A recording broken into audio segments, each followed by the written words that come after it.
Hey everyone, I hope you're doing well. Look on the screen. We have a picture of the late Nancy Matea Brown. As I'm sure you've probably heard, it's been reported. Unfortunately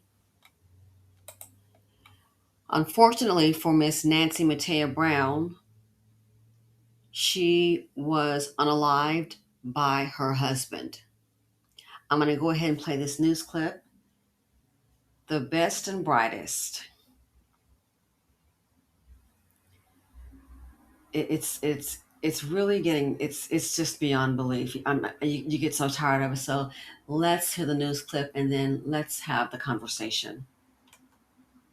Thank you. Chilling new details in the killing of Coral Springs Vice Mayor Nancy Matea Brown. Her husband now charged with her murder as we learn the shocking admission that he apparently made about a possible motive.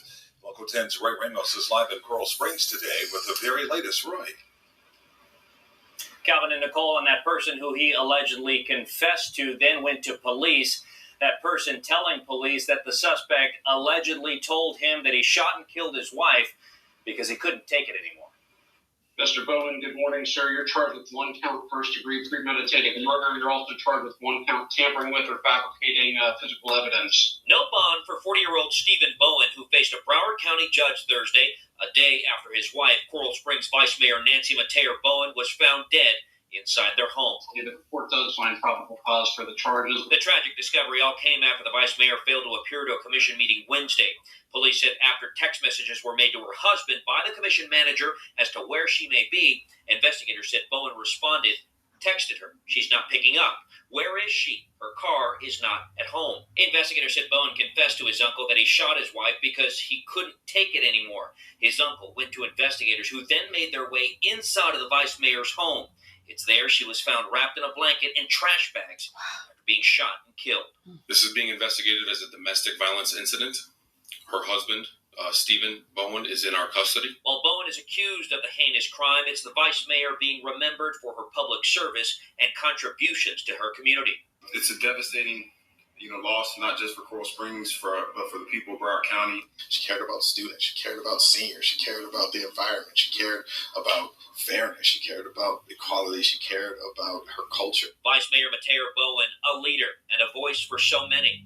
Her sudden death devastating colleagues and community leaders. State Representative Ashley Gant sharing a past text message the two shared with one another that read, "Love you and keep holding the line." Florida Congressman Jared Moskowitz posting on X to say he was just with her Saturday, calling her a fighter and sharing that she was preparing to announce her run for Congress. But it is her family now bearing the weight of her loss, writing in part, "While so many knew her as a leader and advocate, we knew her as a sister, a daughter, and a friend. Her legacy lives on in the lives she touched."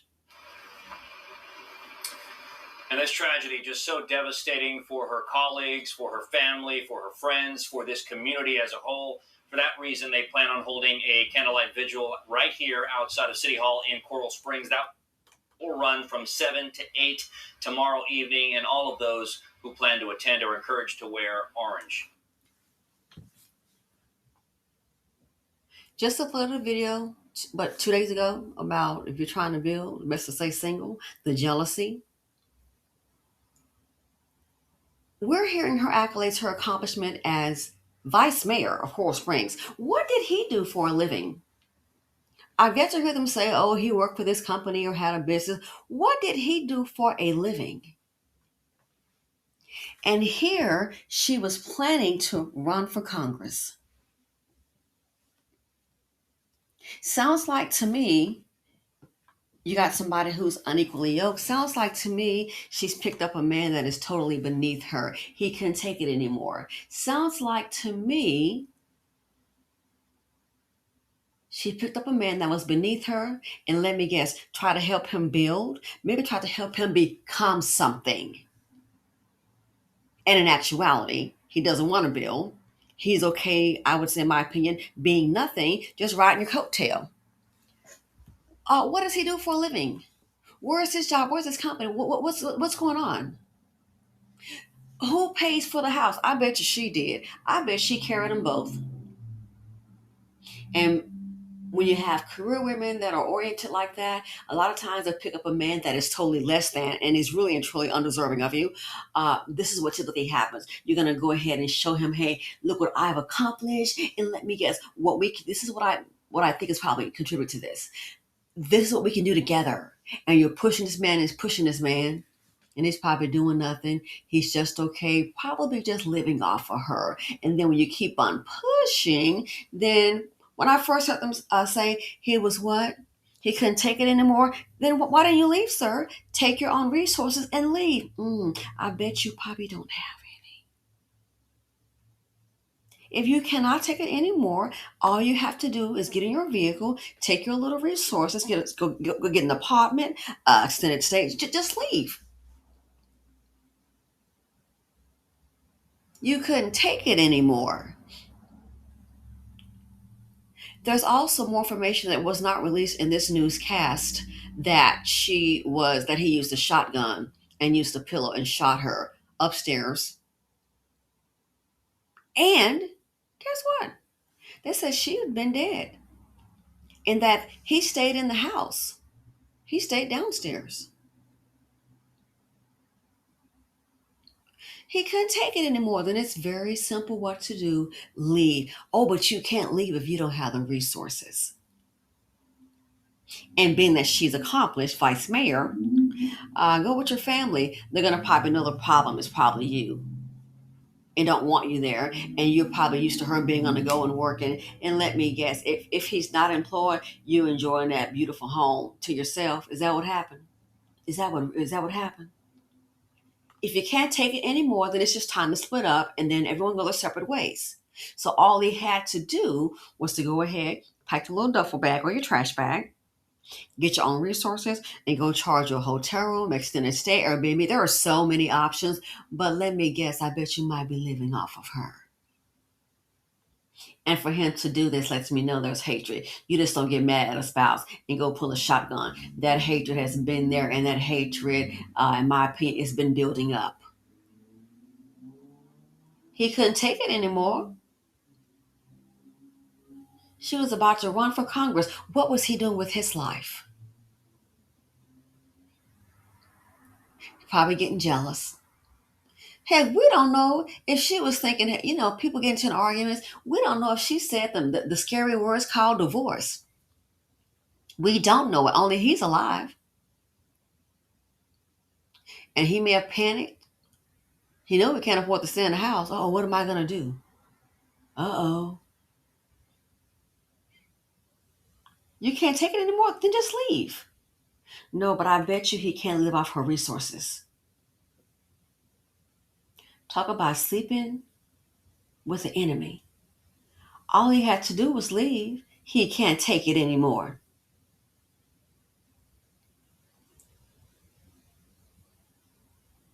So now he's going to have to leave and go live in a prison.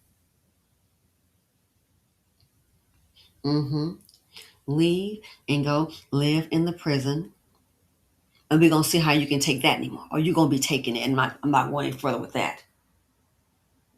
Wrapped her up and put her in garbage bags. Oh, that speaks volumes right there. She's not trash. You are the unaliver. That lets you know the hatred. That lets you know the hatred that he has for her in a garbage bag.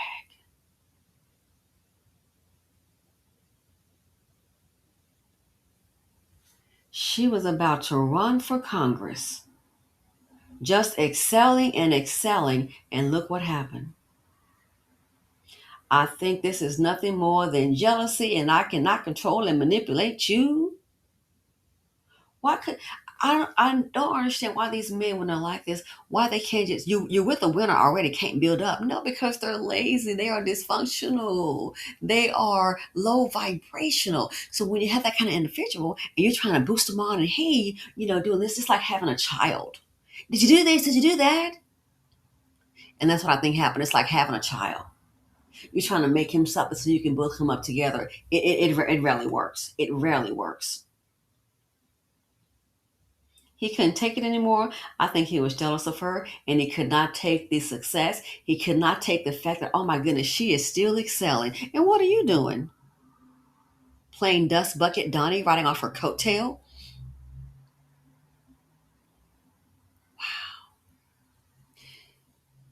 That's why I agree with that video. If you can't find the right partner and you're trying to build, it's best to do it single. It just is. Talk about a whole bag and causing problems, wasting your time. When you deal with a low vibrational man like this, you might, in jealousy, oh, that's what I'm calling jealousy, low vibrational jealousy, unaccomplished. When you're dealing with people like that, you're putting your life, not just your success in danger, you're putting your life in danger. Anyway, let me know what y'all think about this. Just sickening to hear. But this is typically what happens with successful women, and they're dealing with a dust bucket. This is particularly what happens when you're dealing with successful women, especially in my community. They'll be unalived by their man. You might as well be booed up or sleeping with the clan. The hatred is that strong. Just sad. Anyway, thanks for watching. Feel free to comment, like, subscribe, and share. Ladies, don't forget in your lives, you are the CEO, the CFO, and the COO. You are the Chief Executive Officer. You are the Chief Financial Officer. You are the Chief Operating Officer. Please act like it. Reserve your energy and your space, because most of these men are not even worthy of even being in your place. And I'm out.